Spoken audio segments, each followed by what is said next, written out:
वेद पुराण एवं गीतामा भगवत कृपाको निम्ति शरणागति अनिवार्य छ भनेर बताइयो। यस सम्बन्धी अन्य सन्तहरू एवं अन्य धर्म ग्रन्थहरूको के भनाइ छ त? जान्नका लागि सनातन धर्म प्रवचन श्रृङ्खला भाग 43 हेर्नुहोस्। राधे राधे। सनातन धर्म प्रवचन श्रृङ्खलाको क्रममा अहिलेसम्म हामीले यही बुझ्यौँ कि हामी सबै अनन्त मात्राको प्रतिक्षण बढ्दै जाने र सधैँ रहिरहने आनन्द चाहन्छौँ र यस्तो अनन्त आनन्द कहाँ छ भन्ने बारेमा हामीले जान्ने प्रयत्न गर्यौँ र यही बुझ्यौँ कि त्यो अनन्त आनन्द भगवान नै हुनुहुन्छ। त्यसैले भगवानलाई पाएर नै हामी सुखी हुन सक्छौँ, अरू कुनै उपाय छैन। भगवानलाई कसरी प्राप्त गर्न सकिन्छ? भगवानलाई जानेर। भगवान हामी सँगै हुनुहुन्छ। केवल नजानेको कारणले गर्दा हामी दुखी छौँ। त्यसैले वेदले बतायो भगवानलाई जान्न साथ यो दुःखबाट छुटकारा र अनन्त सुख प्राप्त हुन्छ। भगवानलाई कसरी जान्ने त? वेदले बतायो भगवान इन्द्रिय मन बुद्धि भन्दा पर हुनुहुन्छ। भगवान दिव्य हुनुहुन्छ, इन्द्रिय मन बुद्धि माइक छन्। त्यसैले हामी हाम्रो इन्द्रिय मन बुद्धिद्वारा भगवानलाई जान्न सक्दैनौँ। फेरि कसरी काम बन्छ त? वेदले बतायो कि जसमाथि भगवानले कृपा गरिदिनुहुन्छ त्यही सौभाग्यशाली जीवले नै भगवानलाई जान्न सक्छ। र भगवानले कृपा गर्नको निम्ति भगवानको एउटा शर्त छ। जसले त्यो शर्त पुरा गर्छ उसमाथि भगवानले कृपा गरिदिनुहुन्छ र त्यो शर्तको नाम हो शरणागति। अर्थात् जब जीव भगवानको शरणमा जान्छ तब भगवानले अपनाउनुहुन्छ उसलाई, उसमाथि कृपा गरिदिनुहुन्छ र आफ्नो दिव्य ज्ञान प्रदान गरिदिनुहुन्छ। त्यसपछि जीवले भगवानलाई जान्दछ, भगवानलाई प्राप्त गर्छ र अनन्त सुखले युक्त हुन्छ। र यही शरणागतिको उपदेश वेदमा, पुराणमा र गीतामा दिइएको छ। हामीले यसअघि चर्चा गरिसक्यौँ। र अब यसपछि एउटा जिज्ञासा हुन सक्छ कि वेद पुराण गीतामा त शरणागति अनिवार्य बताइएको छ, भगवानको शरणमा जानु भनेर भनिएको छ। तर सन्तहरूको कुनै छुट्टै मत छ कि? सन्तहरूको भनाइ के छ? यसको बारेमा आज हामी चर्चा गर्नेछौँ। हेर्नु, सबैभन्दा पहिले जगद्गुरु श्री रामानुजाचार्यजीका पनि गुरु यामुनाचार्यजी हुनुहुन्छ। उहाँको एउटा ग्रन्थ छ आलवन्दार स्तोत्रम, या यसैलाई स्तोत्र रत्नम पनि भनिन्छ। त्यसमा उहाँ भन्नुहुन्छ, न धर्मनिष्ठोऽस्मि न चात्मवेदी न भक्ति मां स्वच्चरणारविन्दे अकिञ्चनोऽनन्य गतिः शरण्य त्वत्पादमूलं शरणं प्रपद्ये। स्तोत्र रत्नमको 22औं श्लोक।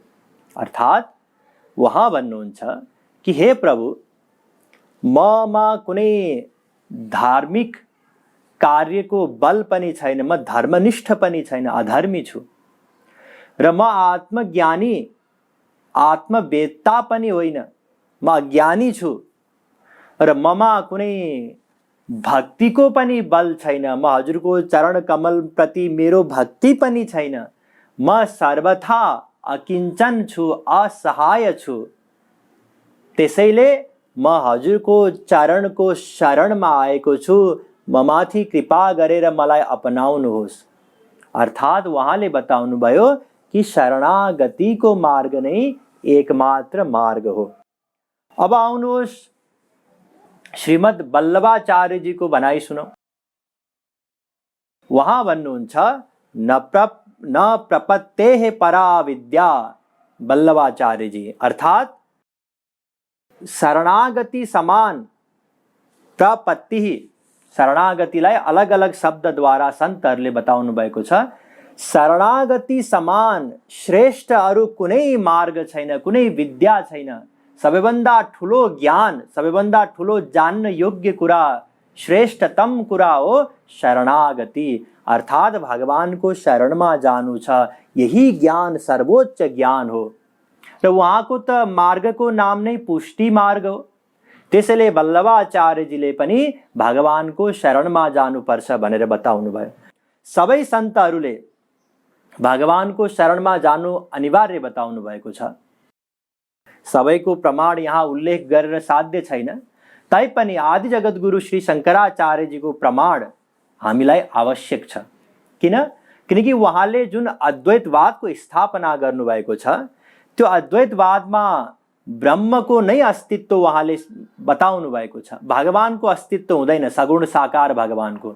र यो जुन कृपा गर्ने काम हो, भगवानको शरणमा गइसकेपछि भगवानले कृपा गर्नुहुन्छ भनेर यो जुन कृपाको कुरा गरियो, यो कृपा त सगुण साकार भगवानले गर्नुहुन्छ। निर्गुण निराकार ब्रह्म त अकर्ता हो, उसले कृपा गर्न सक्दैन। त्यसैले आदि जगद्गुरु श्री शङ्कराचार्यजीले शरणागति अनिवार्य बताउनु भएको छ कि छैन, यो इम्पोर्टेन्ट कुरा हो। र उहाँले लेखेरै दिनुभयो, बताइदिनुभयो कि नारायण करुणामय शरणम करवापि तावकौ चरणौ। एउटा ग्रन्थ छ विष्णु षट्पदी, त्यसमा उहाँले बताउनु भयो कि हे प्रभु, हे नारायण, हजुर करुणामय हुनुहुन्छ, दयालु हुनुहुन्छ। म हजुरको चरणको शरणमा आएको छु, म माथि कृपा गर्नुहोस्। विष्णु षट्पदीको 7औं श्लोक। यस प्रकारले सबै सन्तहरूले एक मतले यही स्वीकार गर्नुभएको छ कि भगवानको शरणमा जानु छ। अब आउनुहोस् रामायणबाट बुझौँ। यहाँहरूले रामायण पढ्नु भएको होला, सुन्नु भएको होला। तुलसीदासजी महाराजले अत्यन्त सरल ढङ्गले भगवानको लीलाहरूको साथसाथै सिद्धान्तको पनि चर्चा गरिदिनु भएको छ रामायणमा, रामचरितमानस। त्यसमा एउटा दोहा, अत्यन्त सुन्दर दोहा छ। यद्यपि मे अनभल अपराधी, भई मोहि कारण सकल उपाधि। तदपि शरण सन्मुख मोहि देखी, क्षमी सब करिहहि कृपा विशेषी। भरत जी महाराजले रामचरितमानसमा बताउनु भयो। हेर्नुहोस्, जब भगवान राम पिताजीको आज्ञा अनुसार वनवास जानुहुन्छ माता सीता र लक्ष्मणजी समेत, त्यति बेला भरतजी महाराज आफ्नो मामा घरमा हुनुहुन्थ्यो। जब उहाँ फर्केर आउनुभयो, उहाँलाई थाहा भयो कि मेरी माताजीको शर्त अनुसार पिताजीले राजा रामलाई, मेरो दाजुलाई वनवास पठाइदिनु भयो। त्यसपछि उहाँ प्रभु रामलाई मनाएर फिर्ता बोलाउनको निम्ति जानुभयो। र जाने क्रममा उहाँलाई सङ्कोच पनि थियो कि यो सब त मेरै कारणले हुन गएको, म माथि जुन मेरो माताको मोह हो कैकेयीजीको, त्यसले गर्दा माताले चाहनुभयो कि भरत राजा बनुन् र राम जङ्गलमा जाउन्। त्यसैले यो सब प्रभु राम जङ्गल जानुको पछाडिको दोषी म हो। तैपनि म अपराधी भए पनि मलाई एउटा कुरा थाहा छ कि भगवान शरणमा आएकाहरूमाथि कृपा गर्नुहुन्छ र यही एउटा विरध, यही एउटा गुणको कारणले गर्दा म उहाँको शरणमा आएको छु। भरतजी महाराजले बताउनु भयो, म हजुरको शरणमा आएको छु। यसरी भगवानको विरध स्वभाव के हो भने भगवान शरणागतहरूमाथि दया गर्नुहुन्छ, कृपा गर्नुहुन्छ। समर्थ शरणागत हितकारी, रामचरितमानस। भरतजी महाराज पुनः बताउनुहुन्छ कि हे प्रभु, हजुर त समर्थ हुनुहुन्छ र समर्थ भए तापनि शरणागतको नै हितकारी हुनुहुन्छ, शरणागत माथि नै कृपा गर्नुहुन्छ। यस प्रकारले शरणागत माथि नै भगवानले कृपा गर्नुहुन्छ। यो उपदेश भरतजी महाराजले रामचरितमानसमा बताउनु भयो। र त्यसै गरी अर्को एउटा अत्यन्त सुन्दर लीला छ प्रभुको। वनवासकै क्रममा एक दिन प्रभु राम माता सीतालाई फूलका विभिन्न हारहरू बनाएर पहिराउँदै हुनुहुन्थ्यो र यत्तिकैमा जयन्त जो इन्द्रका पुत्र थिए, जयन्तलाई लाग्यो कि एक पटक रामको बल कति छ हेर्नु पर्यो। अभिमान भयो, अहंकार भयो। भगवान दयालु हुनुहुन्छ, कृपालु हुनुहुन्छ। उहाँको समीपमा गएर पनि छल कपटको बुद्धि हुन्छ हाम्रो। महापुरुष पनि, हामी पनि गुरुको शरणमा जान्छौँ र यही सोच्दछौँ हेरौँ न त यी कस्ता रहेछन्, के जान्दा रहेछन्, दुई चारवटा प्रश्न हामी यताउताको गरिहालौँ, के बताउँदा रहेछन्। यस प्रकारले हामी गुरुको समीपमा गएर पनि छल कपट, यो बुद्धि नै हाम्रो माइक छ, दोषहरूले युक्त छ, त्यसैले यही छल कपटको व्यवहार गर्छौँ। त्यहाँ गएर पनि शरणमा जानुको सट्टा छल कपट गर्छौँ। र जयन्तले पनि यही गरे। जसरी एउटा नर्सरीको विद्यार्थीले प्रोफेसरको इक्जाम लिन खोज्दाखेरि जुन एउटा हास्यास्पद वातावरण बन्दछ, त्यसै गरी जयन्त जाँदैछन् राजा राम, प्रभु राम, भगवान रामको परीक्षा लिनको निम्ति। गए काग बनेर र माता सीताजीको चरणमा ठुङ्गे जयन्तले र भागे त्यहाँबाट रगत बग्न थाल्यो चरणबाट। भगवान रामलाई थाहा भयो जयन्तको काम हो। उहाँले एउटा घाँस लिएर त्यसलाई संकल्प गरेर बाणको रूपमा पठाइदिनु भयो जयन्तको पछाडि, जयन्तको नाशको निम्ति। जयन्त भागे, भाग्दा भाग्दा गए इन्द्रको, आफ्नो पिता जो थिए इन्द्र, उनको शरणमा गए। इन्द्रले भने म केही गर्न सक्दिनँ। इन्द्रले अपनाएनन्, जा यहाँबाट, तैँले प्रभु राम प्रति अपराध गरिस्। जयन्त भागे, शिवलोक गए, ब्रह्मलोक गए। जसरी दुर्वासा मुनिको हालत बनेको थियो पहिले, त्यसै गरी जयन्तको हालत बन्यो। र जयन्त अन्तिममा निराश भए सबैतिरबाट। नारदजीलाई दया भयो र नारदजीले जयन्तलाई सुनाइदिनु भयो कि हेर, यस प्रकारले कहीँ गएर पनि तैँले यो बाणबाट छुटकारा पाउन सक्दैनस्। एउटा काम गर, त भगवान रामकै शरणमा जा। नारदजीको भनाइ मानेर जयन्त गए राजा रामको शरणमा र उहाँको शरणमा गएर भने निज कृत कर्म जनित फल पायऊ, अब प्रभु पाई शरण तकी आयऊ। हे प्रभु, मैले आफ्नो कर्मको फल पाएँ, मलाई दण्ड दिनुहोस्, म हजुरको शरणमा आए, म अब कहाँ जाऊँ।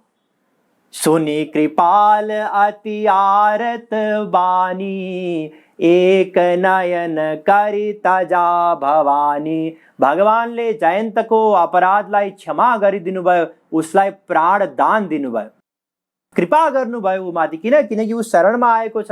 तैपनि लोकाचारको निम्ति र भविष्यको निम्ति पनि उहाँले एउटा सानो दण्ड दिने विचार गरेर उसको एउटा आँखालाई काम नलाग्ने बनाइदिनु भयो। अस्तु, भगवान शरणागत माथि नै कृपा गर्नुहुन्छ, यो सारो।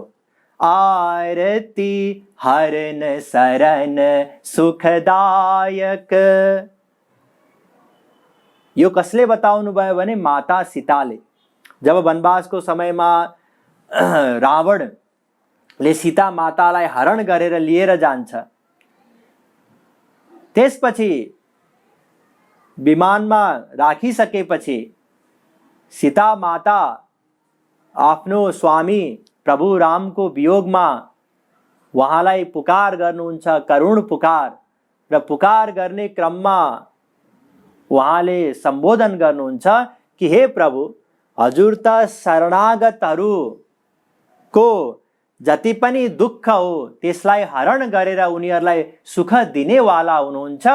ममाथि कृपा गर्नुहोस्, मलाई यो रावणको बन्धनबाट छुटकारा दिलाउनुहोस्। यस प्रकारले आर्त पुकार गर्नुहुन्छ माता सीताले। अस्तु, यहाँ पनि माता सीताले यही बताउनु भयो कि भगवान शरणागत माथि नै कृपा गर्नुहुन्छ। यही सिद्धान्त शरणागतिको सिद्धान्त बारम्बार रामायणमा आएको छ। तुलसीदासजी महाराज भन्नुहुन्छ, सुखी मीन जे नीर अगाधा, जिमी हरि शरण न एकौ बाधा। जसरी एउटा माछा तडपिरहेको हुन्छ पानी बिना, उसलाई समुद्रमा राखिदियो भने अब त्यहाँ कुनै उसलाई बाधा हुँदैन, त्यसै गरी यो भवसागरमा तडपिरहेको जीव पनि भगवानको शरणमा जान साथ अब त्यहाँ कुनै पनि बाधा दुःख कष्ट हुँदैन, उसले सधैँ अब सुख नै प्राप्त गर्दछ। यसरी तुलसीदासजी महाराजले बताउनु भयो, शरणागत माथि नै भगवानले कृपा गरेर अनन्त सुख प्रदान गर्नुहुन्छ। हेर्नुहोस्, यो शरणागतिको उपदेश हनुमानजीले पनि दिनुभएको छ।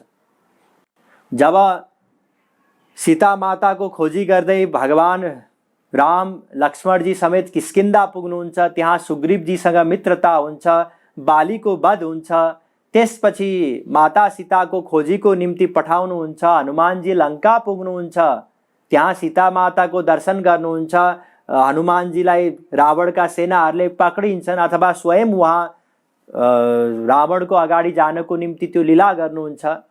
अस्तु, त्यहाँ पुगिसकेपछि हनुमानजीले रावणलाई सम्झाउनुहुन्छ कि माता सीतालाई फिर्ता गरेर प्रभु रामको शरणमा जानु। हनुमानजी भन्नुहुन्छ, किनकि प्रभु रामको यस्तो विरत छ कि उहाँको शरणमा जान साथ उहाँले सबै अपराध क्षमा गरिदिनुहुन्छ। गए शरण प्रभु राखी है, तब अपराध बिसारी। रामचरितमानस। शरणमा जान साथ उहाँले सब अपराध बिर्सिएर आफ्नो समीपमा यसरी राख्नुहुन्छ जसरी एउटा माताले आफ्नो पुत्रलाई आफ्नो काखमा राख्दछिन्। त्यसैले हे रावण, त भगवान रामको शरणमा जा, हनुमानजी महाराजले बताउनु भयो। किनकि भगवान शरणागत वत्सल भगवान, तुलसीदासजी महाराज भन्नुहुन्छ, भगवान शरणागत वत्सल हुनुहुन्छ। अब यस प्रकारले रावणले त मानेनन्, हनुमानजी फर्केर आउनुभयो, सीता माताको खबर सुनाउनु भयो। सीता मातालाई लिनको निम्ति भगवानले सुग्रीवजी महाराजसँग मिलेर सेना तयार गर्नुभयो र जानुभयो लङ्का माथि युद्ध गर्नको निम्ति र समुद्रको तटसम्म पुग्नुभयो र त्यहाँ पुल निर्माण गर्न थाल्नुभयो। र यतिकैमा उता विभीषणजी महाराजले रावणलाई सम्झाउन धेरै प्रयत्न गरे, मानेनन्। आखिरी रावणलाई छोडेर प्रभु रामको शरणमा आए। आकाश मार्ग हुँदै समुद्र पार गरेर भगवान राम समीपमा आए र यो समाचार सुग्रीवजी महाराजले भगवान रामलाई सुनाए कि विभीषण यस प्रकारले आउँदैछन्। भगवानले राय माग्नुभयो, तिम्रो के राय छ? सुग्रीवजी महाराजले बताउनु भयो, जसरी एउटा शत्रुको दूत माथि व्यवहार गर्नुपर्छ त्यही व्यवहार विभीषणजी माथि पनि गर्नुपर्छ। भगवानले बताउनु भयो, मेरो त्यो स्वभाव छैन सुग्रीव। मेरो स्वभाव त यो हो कि यदि कोही मेरो शरणमा आयो भने उसको म सब अपराध क्षमा गरेर उसलाई अपनाउँछु। विभीषण पनि मेरो शरणमा आएका छन्, त्यसैले म पनि उनलाई अपनाउँछु। कोटि विप्र बध लागहि जाहु, आए शरण तजहु नहीं ताहु।